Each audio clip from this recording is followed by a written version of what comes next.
ልጁ ገመድ አንስቶ ወደ ዱር ተኩላው ተጠጋ። ከዚያም በፍጥነት አፉን በገመድ አስሮ ዘጋው። ገመዱን በተደጋጋሚ አዙሮ ካሰረው በኋላ በጠነከረ ቋጠሮ አጠበቀው። ነገር ግን ተኩላውን አልጎዳውም። ይልቁንም ቁስሉን በጥንቃቄ አጠባለት። በመቀጠልም ተኩላው በዋሻ ውስጥ እንዲያርፍ አደረገው። ሁኔታውን በቅርበት ለመከታተልም ልጁ ሌሊቱን ሙሉ እሱ አጠገብ አደረ። ሆኖም በማግስቱ ጠዋት ኬታ ሲነቃ ተኩላው ራሱን ከገመዱ እንዳላቀቀ ተገነዘበ። አልፎ ተርፎም ጥርሱን አግጦ አፈጠጠበት። ልጁ ከመፍራቱ የተነሳ ለመንቀሳቀስ እንኳ አልደፈረም ነበር። ነገር ግን ተኩላው በእውነት ሊጎዳው ፈልጎ ቢሆን ኖሮ በሌሊት ሊገድለው እንደሚችል አሰበ። ይህንን ሲያስብ ልጁ ድጋሚ ድፍረት አገኘ። በሚንቀጠቀጡ እጆቹ ለተኩላው ውሃ አቀረበለት። ተኩላውም ምንም አይነት ተቃውሞ ሳያሳይ ወደፊት ተጠግቶ በጥማት ጠጣ። ያኔ ነው ኬታ ጥቂት ዘና ማለት የቻለው።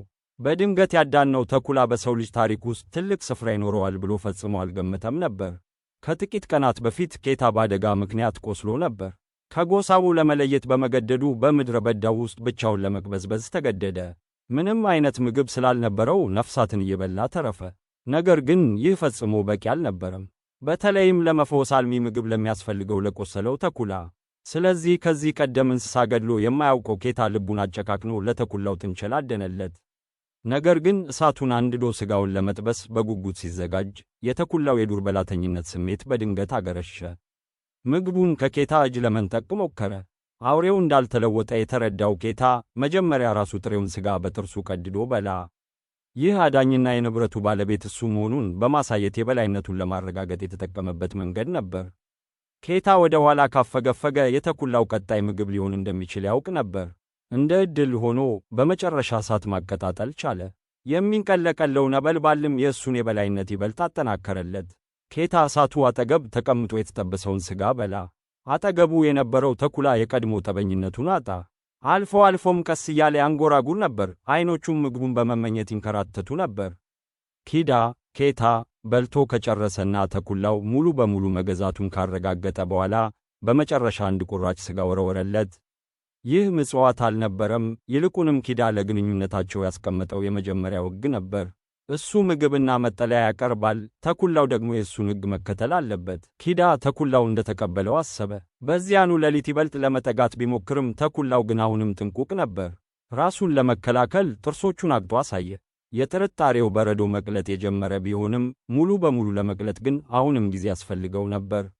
በሌሊት እኩያ ተኩላው ወደ ሩቅ አሻቅቦ አለቀሰ። ይህ ከደሙ የፈለቀ ጥሪ ነበር። መንጋውን ናፍቆ ነበር።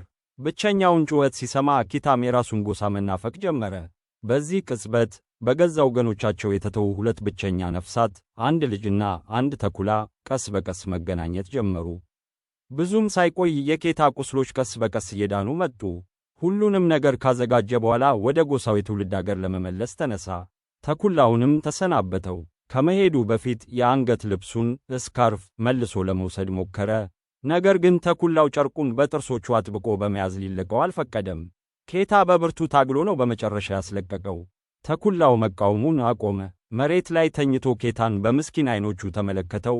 አይኖቹ ጥግግትንና ለመለያየት መቸገርን ያሳብቁ ነበር። የሰውን ልጅ ስንብት ትርጉም አልተረዳም። የሚያውቀው ነገር ቢኖር የአንገት ልብሱ የኬታን ጠረን፣ የምግብና የሙቀት ጠረን ማዘሉን ብቻ ነበር። ኬታ ተኩላው ወደ ገዛ መንጋው እንዲመለስ ቢፈልግም ተኩላው ግን አንዲት ጋት እንኳ ለመንቀሳቀስ አልፈቀደም። ሌላ አማራጭ ያጣው ኬታ ብቻውን ጉዞ ጀመረ። ሆኖም ብዙም ሳይጓዝ ተኩላው ሁልጊዜ ጥንቁቅ ርቀቱን ጠብቆ በዝምታ ይከተለው ጀመር። ብርቱዎች ብቻ በሚተርፉበት በዚህ ጨካኝ የቅድመ ታሪክ ዓለም ውስጥ ያ ብልህ ተኩላ በቆሰለበት ሁኔታ መተርገፍ ከባድ መሆኑን ያውቅ ነበር። ስለዚህ በተፈጥሮ ስሜቱ ከኬታ አጠገብ ለመቆየት መረጠ። ኬታ ዞሮ እየጮኸ ቢያባረውም ተኩላው ግን አስቀድሞ የመረጠው ይመስል ለመሄድ ፈቃደኛ አልሆነም። ኬታ ምን ማድረግ እንዳለበት ግራ በገባው ቅጽበት ተኩላው በድንገት ከፊቱ ቀድሞ ሮጠ። ግራ የተጋባው ኬታም ተከተለው። ብዙም ሳይቆይ በኮረብታው ግርጌ የተደበቁ የዱር አራዊቶችን፣ የዱር አሳማዎችን አስተዋለ። እሱ ምን ማድረግ እንዳለበት ከማሰቡ በፊት ተኩላው ወደ ታች በመሮጥ አደኑን ወደፊት ነዳው። ይህ በዚያ አስቸጋሪ ጊዜ የተገኘ ብርቅዬ ያደን ዕድል ነበር። ነገር ግን ኬታ ልምድ ስላልነበረው ዕድሉን አባከነው። አራዊቶቹ በድንጋጤ አመለጡ። ኬታ የመጨረሻውን የምግብ ፍርፋሪ ከሰጠው በኋላ ነው ተኩላው በመጨረሻ ተጠግቶ ምግቡን የተቀበለው። ከዚያን ጊዜ ጀምሮ ኬታ በሚመግበው ቁጥር ያፏጭለት ነበር። ለገረመው ነገር ከተደጋጋሚ ልምምድ በኋላ ተኩላው በፉጨት ድምፅ ወደ እሱ መምጣት ጀመረ። ስለዚህ ኬታ አልፋ የሚል ስም ሰጠው። አልፋ ከጎኑ በመሆኑ ኬታ ስለ ምግብ መጨነቅ አቆመ። ምንም እንኳን አሁንም የአደን ክህሎቱ ዝቅተኛ ቢሆንም እሳት እንዴት እንደሚሠራ ያውቃል። አልፋ ደግሞ የተፈጥሮ ስጦታ ያለው አዳኝ ነው። አንድ ልጅና አንድ ተኩላ እርስ በርሳቸው ፍጹም ተደጋጋፊ ሆኑ። በየቀኑ አብረው ሙቅ ምግብ መመገብ ጀመሩ። በምሽት የተጠበሰ ሥጋ ሲካፈሉ የአልፋ ዓይኖች በኬታ የመብላት ፍላጎት ላይ ጥቂት የመናቅ ስሜት ያሳዩ ይመስሉ ነበር።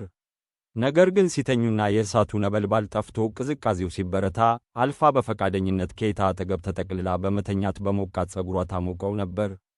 ጠዋት ላይ ደግሞ በራሷ ምላስ ኬታን በመላስ ትቀሰቅሰዋለች። ይህም ሊኖር የሚችል ጥንታዊ ማንቂያ ደወል ነበር። በመካከላቸው የነበረው ጥርጣሬና የክፋት ስሜት ሙሉ በሙሉ ጠፋ። ይበልጥ እየተቀራረቡ ሲመጡ ኬታ ጥንቃቄውን ቀነሰ። አንድ ቀን እየታጠበ ሳለ አልፋን ወደ ወንዙ ወረወራት። አልፋ ምንም አለመቃወሟ ብቻ ሳይሆን ከእሱ ጋር በደስታ ትረጫጭ ነበር። ወደ ዳርቻው ከወጣች በኋላ ያደረገችው የመጀመሪያው ነገር ትኩስ ዓሣ በአፏ ይዛ መምጣት ነበር። ይህም አብረው ለዋኙት ዋና ልባዊ ስጦታዋ ነበር። በዚህ ሰፊ ምድረ በዳ ውስጥ አሁን እርስ በርስ ብቸኛ ደጋፊዎች ሆነዋል። ክረምት ከተጠበቀው ጊዜ ቀድሞ በመምጣቱ መላውን ምድር በረዶ ሸፈነው። አሁን ኬታና አልፋ ፍጹም በሆነ መልኩ አብረው ይሠራሉ። ቀደም ሲል ያመለጧቸው የዱር አርያዎች አሁን በቀላሉ መያዝ ቻሉ። ልጁና ተኩላው ክረምቱን በስምምነት አብረው የሚያሳልፉ ይመስል ነበር። ነገር ግን በዚያ ምሽት የተጠበሰው ሥጋ ጢስ ሙሉ በሙሉ ሳይጠፋ አንድ የተራበ ተኩላ ጠረኑን ተከትሎ መጣ። ኬታ ወዲያውኑ የእንጨት ዱላ ይዞ ራሱን አዘጋጀ። ነገር ግን በቅርበት ሲመለከት ከጀርባው ሙሉ መንጋ እንዳለ አየ። ኬታ ምን እየሆነ እንዳለ ሳይረዳ አልፋ በራሷ ወደፊት ሄደች። የመንጋውን መሪ ተኩላ አንገት በፍቅር አሻሸችው። በመካከላቸው ምንም አይነት ጠላትነት አልነበረም። የመሪው ተኩላ አልፋ የጠፋው የትዳር አጋር ሆኖ ተገኘ። መንጋውም አልፋን ፍለጋ የመጡ ነበሩ። አልፋ ወደ ኬታ ዞራ ተመለከተች። ዓይኖቿ ውስብስብ በሆኑ ስሜቶች ተሞልተው ነበር፣ የመለያየት ከባድነትና ወደ መንጋዋ የመመለስ ጉጉት። ኬታ ወዲያውኑ ተረዳ።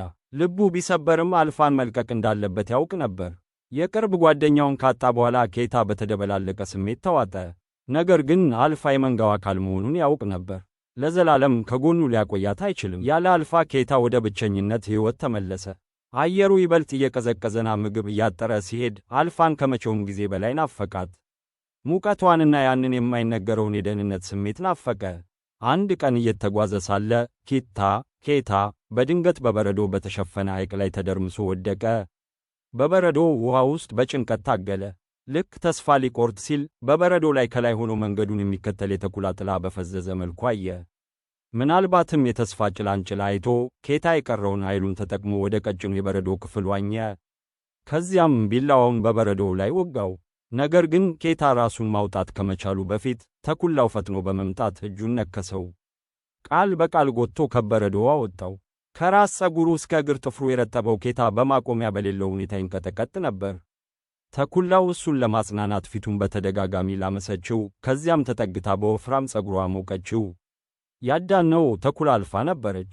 ስለ ኬታ መጨነቅ ማቆም ስላልቻለች የተረጋጋውን የመንጋ ሕይወት ትታ መንገዱን ሁሉ ተከትላው መጥታለች። ለዚህ ነው ሐይቅ ውስጥ በወደቀበት ቅጽበት የደረሰችው። በአልፋ እንክብካቤ ኬታ ቀስ በቀስ ጥንካሬውን አገኘ። ለጥቂት ቢተርፍም አካሉ ግን አሁንም ደካማ ነበር። እያንዳንዱ እርምጃ ትግል ነበር። በመጨረሻም በሩቅ ካለው ድንኳን አጠገብ የደበዘዘ ምስል አየ። የጥፋት ተስፋ ጭላንጭል ወዲያውኑ እንደገና በራ። ለእርዳታ ፈጥኖ ሄደ። ነገር ግን ሲቃረብ የፍሮዘን የቀዘቀዘ ሬሳ መሆኑን ተገነዘበ። ጨካኙ እውነት ክፉኛ መታው።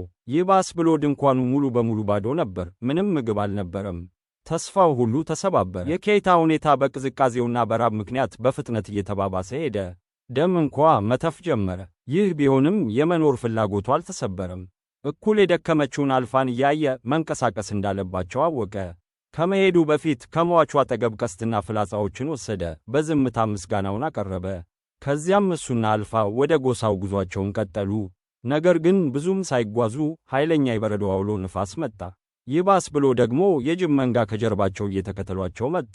ሌላ አማራጭ በማጣት ኬታ እና አልፋ ወደ አውሎ ንፋሱ ውስጥ በመግባት ተስፋ የቆረጠ ሽሽት ጀመሩ። በድንጋጤ ውስጥ እያሉ ወደ አንድ ዋሻ ውስጥ ገቡ። እንደ ዕድል ሆኖ ጅቦቹ ሊያገኟቸው አልቻሉም። ለጊዜው በሰላም ነበሩ። ኬታ ዘና ማለት ሲጀምር አልፋ በድንገት ጥርሷን አግጣ በዋሻው ውስጥ ወዳለው ጨለማ ማጉረምረም ጀመረች። የእሷ የተፈጥሮ ስሜት የበለጠ አደጋ መኖሩን ጠቆማት። ከጥቂት ቅጽበቶች በኋላ አንድ ግዙፍ ወንድ አንበሳ ተስፈንጥሮ ወጣ። አልፋ ምንም ሳታመነታ ወደፊት ተወረወረች። ከእሷ እጅግ የሚበልጥ አዳኝ ቢሆንም ኬታን ለመጠበቅ በድፍረት ታገለች። ነገር ግን የጥንካሬው ልዩነት እጅግ ከፍተኛ ነበር። ቀስ በቀስ አልፋ እየተሸነፈች መጣች። በዚያ ወሳኝ ቅጽበት ኬታ ፍርሃቱን አሸነፈ። ቀስቱን አንስቶ አንበሳው ላይ አነጣጠረና ፍላጻውን ለቀቀው። ፍላጻው ኢላማውን መታው፣ ነገር ግን አልፋ ለሕይወት በሚያሰጋ ሁኔታ መሬት ላይ ወደቀች። ኬታ በጭንቀት ስሟን ጠራ፣ ግን ምንም ምላሽ አልነበረም። በድንገት የአንበሳው አካል መንቀሳቀስ ጀመረ። ኬታን ባስገረመ ሁኔታ አልፋ ከስሩ ቀስ ብላ ተነሳች፣ የቆሰለውን አካሏን እየጎተተች ቆመች።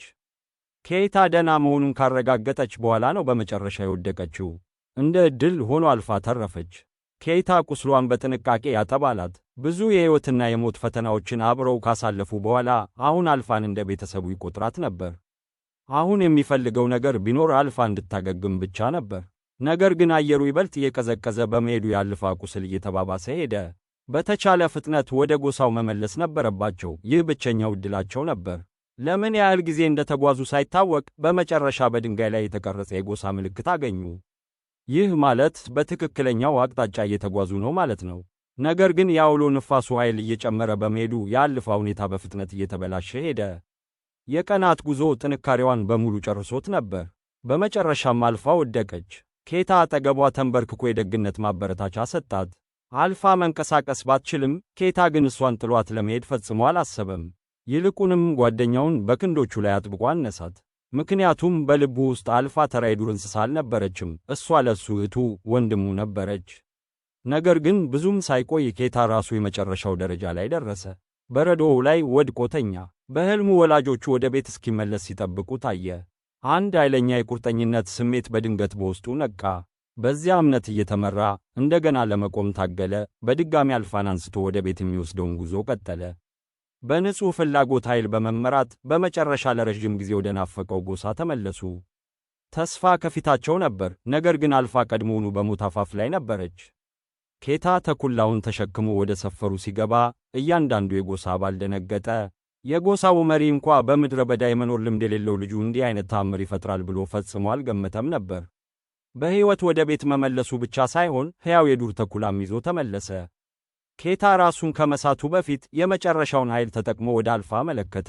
ይህ አባቱ እሷን እንዲያድንላት የሚለምንበት የመጨረሻው ምኞቱ ነበር። ኬታ እንደገና ሲነቃ በሞቃት ድንኳን ውስጥ ተኝቶ ነበር። ያደረገው የመጀመሪያው ነገር አልፋን መፈለግ ነበር። እንደ ዕድል ሆኖ የጎሳው ፈዋሽ ሕይወቷን ማዳን ችሎ ነበር። ነገር ግን ኬታ ሙሉ በሙሉ ዘና ለማለት ከመቻሉ በፊት ፈዋሹ በአልፋ ሆድ ውስጥ ያልተለመደ ነገር አስተዋለ። ያኔ ነው ኬታ እውነቱን የተረዳው።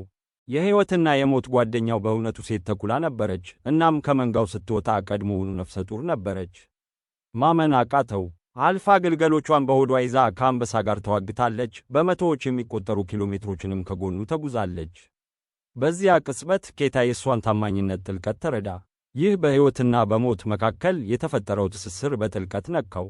ጊዜ ያለፈ ሲሄድ ኬታና አልፋ ሙሉ በሙሉ አገገሙ።